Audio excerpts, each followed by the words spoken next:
Cavaliers have lost 5 of 7 since the calendar turned to 2018. You never know what you're going to get with this team in January.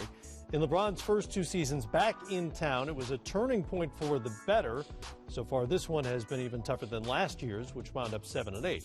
The recent struggles were one of the topics Kristen Ledlow tackled when she spoke with Kevin Love. In film session, a team meeting, and supposedly came out of there saying that the effort, the lack of effort was glaring. Scoreboard here was not pretty for Cavalier fans. Well, the pain is almost over. You've had back-to-back terrible games, so you know eventually something has to give. And for the first time since LeBron James was a rookie, the Pacers have won 3 straight against James and the Cavaliers. Without panicking or overthinking it, what do you do? It's hard to explain. You just wonder what the brain trust of the Cavs are thinking after this. The Cavs continue their troubled times. They make it 4 straight losses. What do you think is the primary factor that's led to this slump?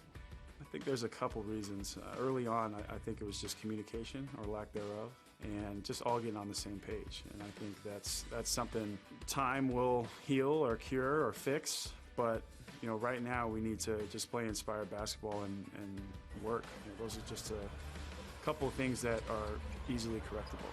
But more than anything, we just need to play inspired ball, and you know, we know we're capable of playing it. Throughout a season, you want to see yourself get better come playoff time, and you know, that's where we need to start heading. You know, we've passed the new year.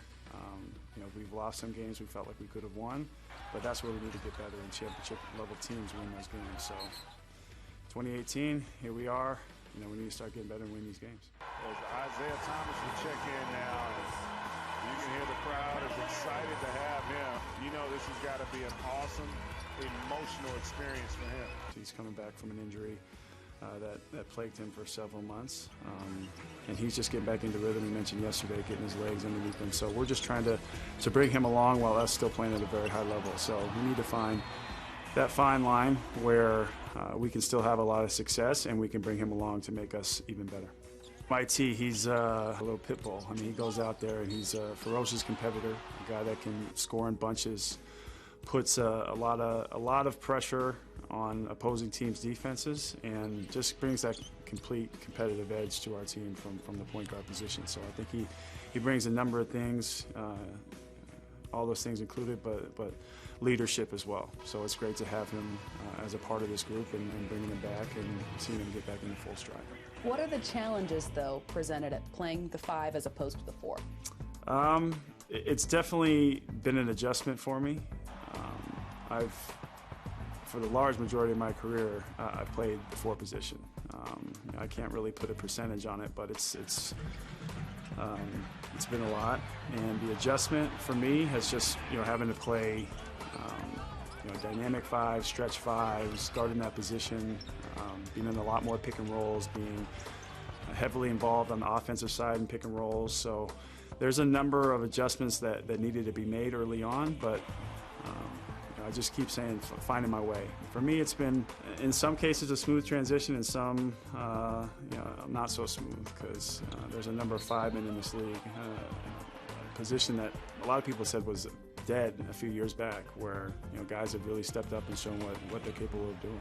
Do you believe in the switch that we talk about the Cavaliers turning on every spring? I hate the switch, that switch that everybody talks about. But I do believe that there's much better basketball and our best basketball ahead of us, because we've shown that in years past. And we're a talented team. We're a veteran team, a team with a lot of experience, playoff experience as well. So, you know, it's going to take.